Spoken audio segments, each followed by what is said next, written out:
Hi guys, so welcome once again to the Coffee and Hero Show on our YouTube channel. I believe we're up to episode 5 now.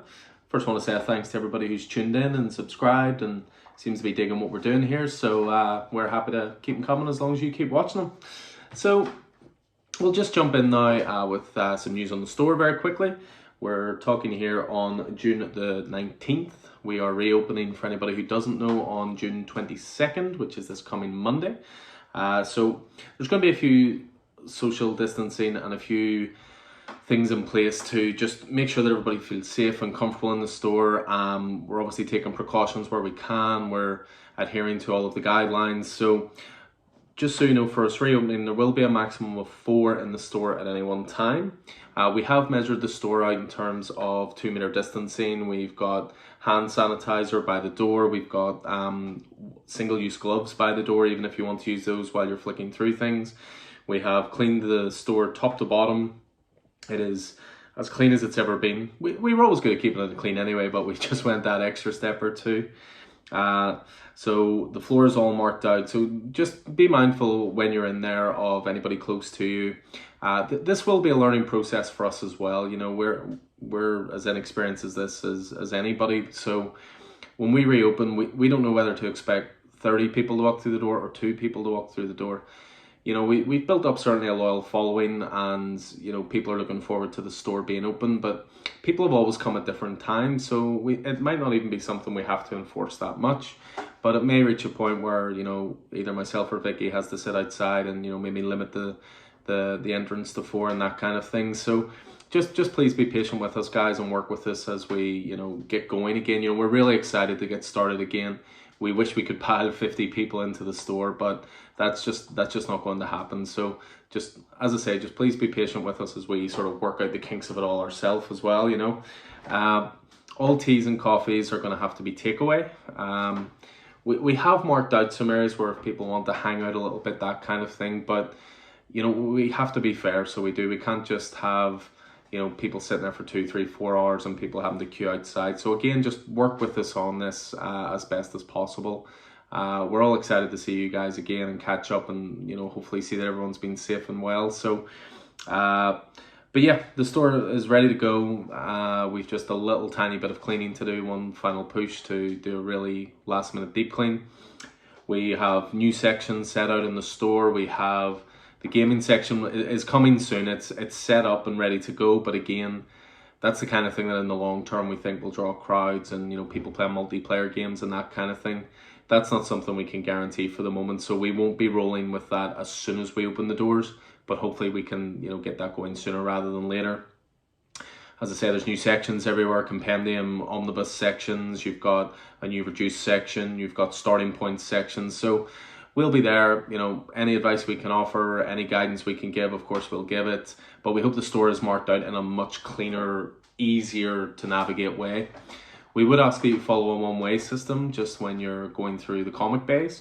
Obviously they're set up in a way sort of like a U shape, but just as long as you can follow that, it should all be pretty clear. But again, we just want to make sure we let people know as much as possible.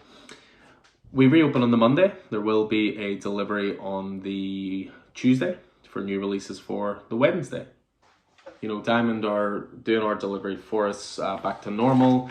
They've obviously organised a little bit of a truce with DC, so to speak, until the end of the year. So we're expecting a really big delivery. I mean, I've got the invoice just came in, and there are some big titles next week. I mean, just for me to point out some of the ones I'm looking forward to most.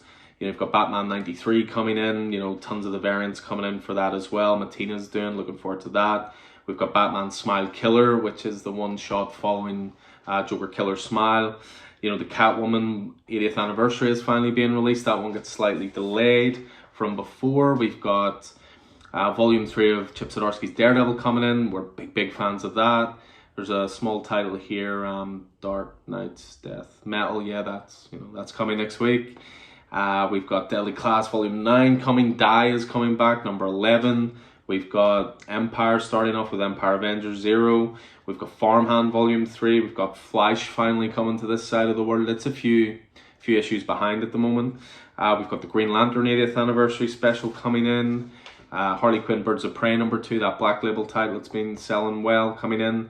got new Immortal Hulk, we've got new Hellblazer, new Justice League, we've got Nightwing Annual coming in, we've got Power Rangers Turtles #5 coming in, we've got Sex Criminals coming in, we've got Spawn coming in, Strange Adventures, Suicide Squad, Superman, Transformers vs. Terminator #2, that's been a surprisingly big hit, Wonder Woman Dead Earth #3.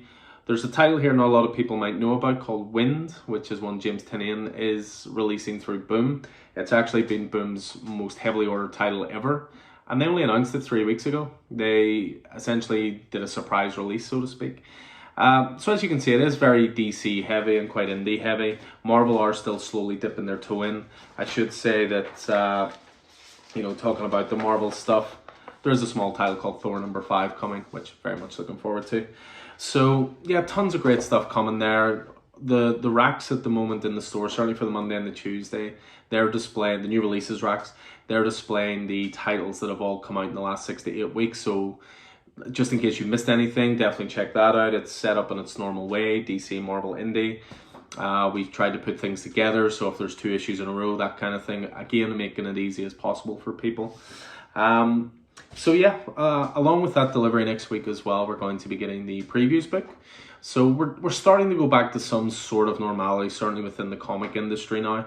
It really has been a weird time for the past 3 months between, it's shutting down for a while, between DC setting up new distributors and cutting ties with Diamond, but then making up for the meantime anyway. Marvel slowing down their titles, both companies sending some titles to digital only, the growth of the indie market. There's been a lot happening in the comic industry, and I said it's starting to go back to some sort of normality. So the releases next week, that's for June 24th is the release day. From July 1st, we're going to be going back to our weekly order schedule. Now, for the last sort of 8 weeks, it's been fortnightly, and it's worked well enough, and we've tried our best to make sure we get deliveries to people and all the rest, but I think we all miss that weekly new comic book day on Wednesday. It's certainly my favorite day of the week. It's the most exciting day of the week. It's always the busiest day of the week in the store. So I'm looking forward to getting back to that and having those regular Wednesday release days. Marvel, as I say, still are dipping their toe in slowly, so they won't be releasing quite so many titles each week. But I would say with things going back to some sort of normal, you'll start to see a more steady flow of Marvel stuff coming in. So we're looking forward to that going again. So just to reiterate, from July 1st, we will be going back to weekly releases. So very much looking forward to that. What else in comic news? So there was a pretty big surprise announcement came out a day or two ago. The Walking Dead came to an end last year, and Robert Kirkman, who created The Walking Dead and is one of the executives at Image, Kirkman makes no secret of the fact he loves the industry. He's a comic fan at heart before a businessman or making money or whatever. He surprise released a title called Die Die Die. I remember him just saying it was a mystery title, and you could order as much as you want and return as much as you want, but you didn't want to miss out. He announced a day or two ago a new title coming out called Negan Lives. Now, Negan was one of the most popular Walking Dead characters and went through a really redemptive arc. The single issue of him out in the woods, which I believe was his last appearance in the comics, is one of the best single issues of the whole run. But they never really went into detail about what happened to Negan at the end of The Walking Dead, so that's what this is. It's a one-shot story. I believe it's going to be around 40 pages.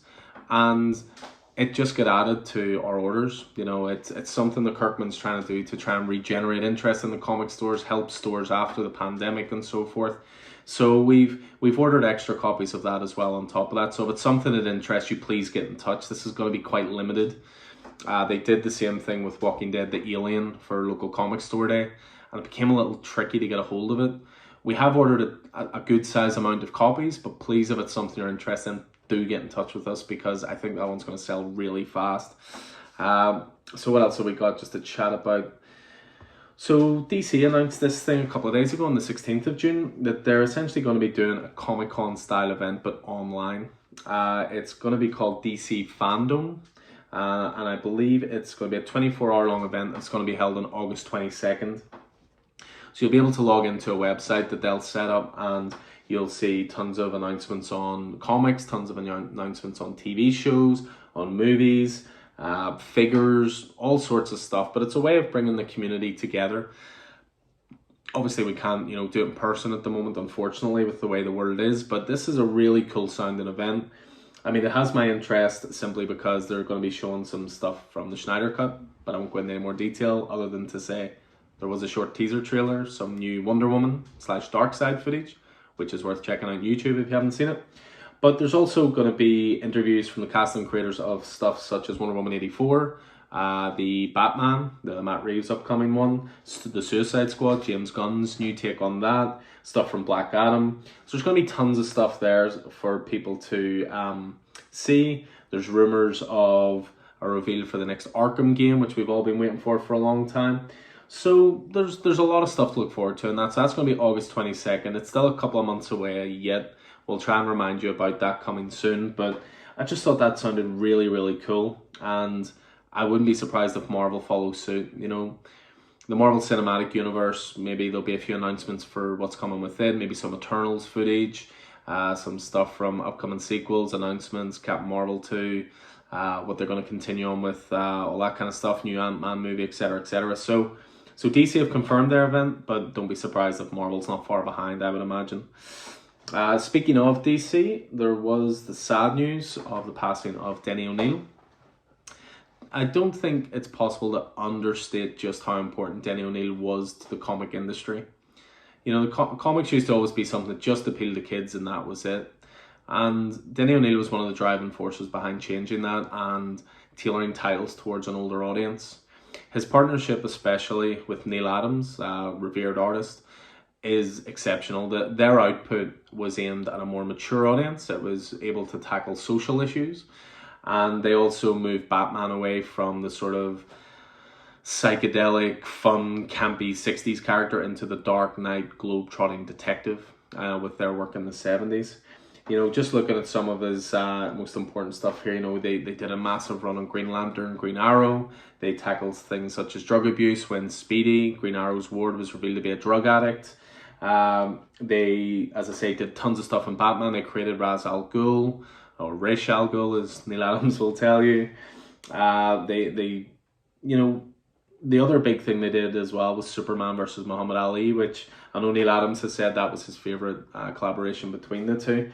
But he did loads of stuff, not just with DC. He's probably more well known for DC, but with Marvel, he wrote Amazing Spider-Man.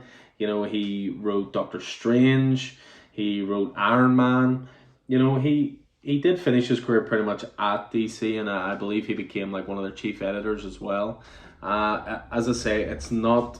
I can't understate how important his work was to the comics industry and into essentially helping it to grow up and appeal to a brand new market. So, I really recommend going back and checking out some of his work. It's timeless. It doesn't read like something written 50 years ago. A lot of his stuff is very prevalent for what's happening today.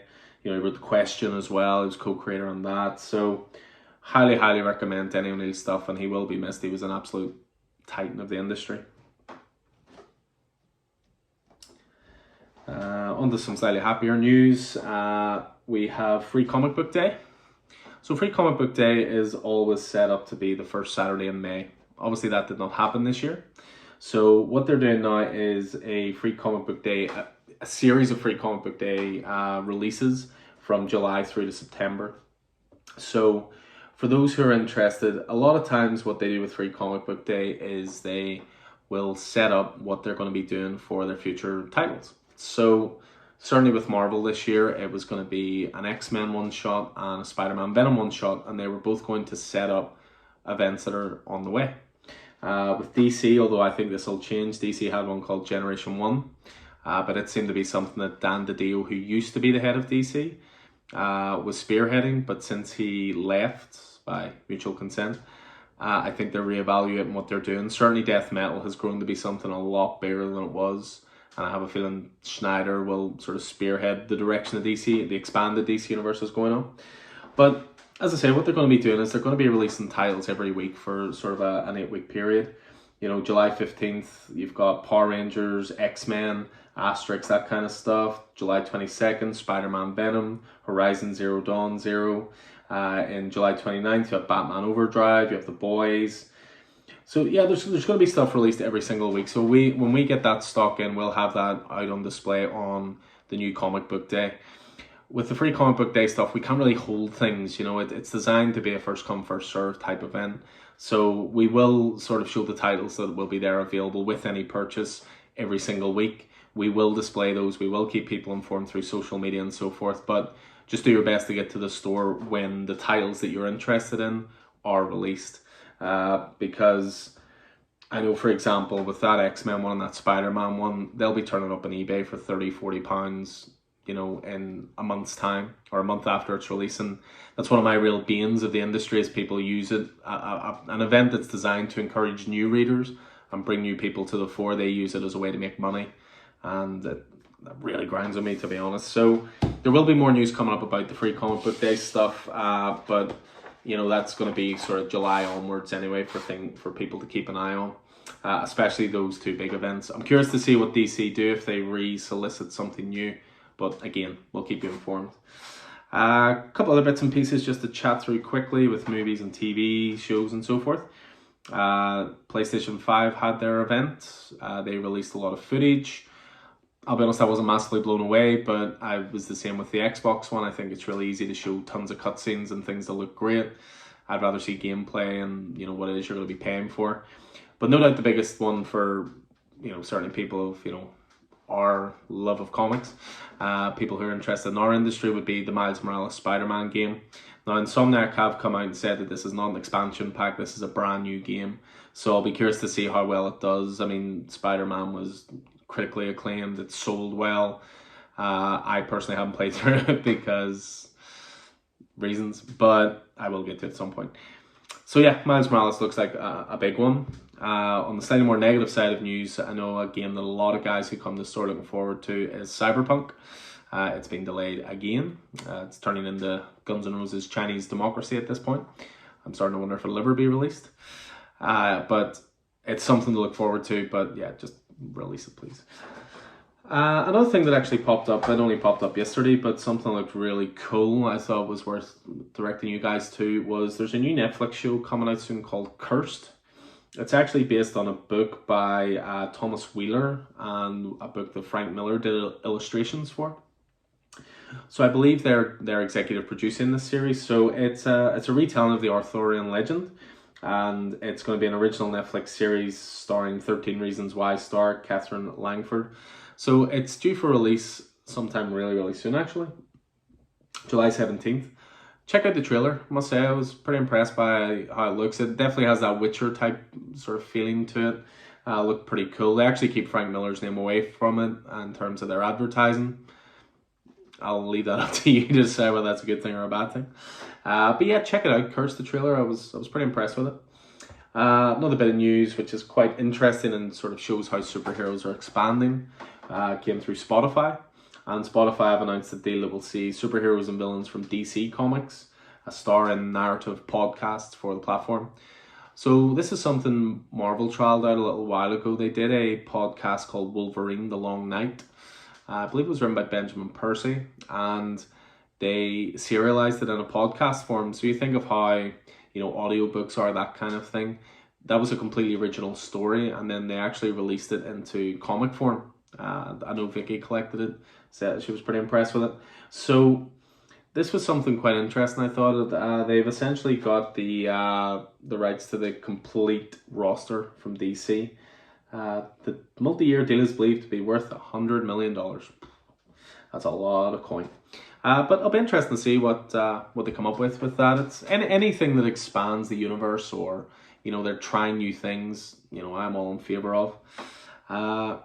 Another bit of news I thought was worth bringing up is, and this is something to keep an eye out for, is Jeff Lemire, acclaimed comics writer. He wrote a great series with Dustin Nguyen as artist called Descender, and then not too long ago he released a sequel to it called Ascender, same creative team, and it's now been announced that that's going to be turned into a movie property.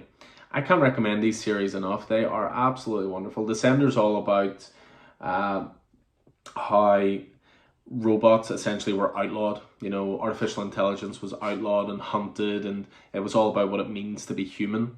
The sequel, Ascender, deals more with magic, which is really, really interesting. I really thoroughly recommend them. I know we've got a pack of the first 6 issues of Descender, so you need to read Descender first, then Ascender. I believe the first trade of Ascender is now out, but give Descender a go if you're interested in, you know, some good sci-fi. Really, really well written, really thought-provoking, beautiful sort of watercolor painterly style art. So I really recommend checking that out, guys. As I said, it'll be in the starting point section in the store, so definitely check that out. And yeah, just one final bit of news I thought was worth throwing out there for Star Wars fans. And they're going to be looking at ways to regenerate the cinema industry, the movie industry. They're going to be looking at ways to bring people out of their homes, you know, who have been sitting on a steady diet of Netflix and Amazon Prime and all the rest. So what Disney are going to do is they are going to bring the original Star Wars middle parter, The Empire Strikes Back. They're going to bring that back to cinemas. They haven't announced exactly when, and they haven't announced for how long the engagement will be. It's going to be a brand new 4K restoration of it, which will be pretty exciting. Whether it'll be the original or the, you know, famed director's cut, who knows? But I think it's a really good idea to bring some of these classic movies back. Obviously, the industry's been on a bit of a standstill. People haven't been able to film new movies, that kind of thing. So why not release some of these classics? You know, re-educate some of the, you know, re-educate some of the more modern audiences about, you know, older movies. You know, important movies. You know, I'd love to see like a Hitchcock run come back into the cinema. I'd love to see all 3 Star Wars movies come back. You know, some of Spielberg stuff, early Jurassic Park would be great. You know, go back to the 80s and, you know, show the Back to the Future trilogy in the cinemas. You know, these are great movies that stand the test of time. And it would be a great way to regenerate a lot of income for cinemas. So I would be all in favour of that, I have to say. So yeah, I think that is going to do it for this week. As I say, we are really excited just to get back to the store. We're looking forward to welcoming you guys back to it. I hope you like what we've done with the store, the changes we've made, and you know, I just can't wait to get started again. You know, it's been a long 3 months. A lot of good reading, a lot of good TV watching, even a bit of good pure game playing, but I want to get back to work. So I'll look forward to seeing you guys in the store. As ever, I hope you enjoyed this YouTube show. Spread the word, subscribe, all the usual stuff. And in the meantime, stay safe out there and take it easy.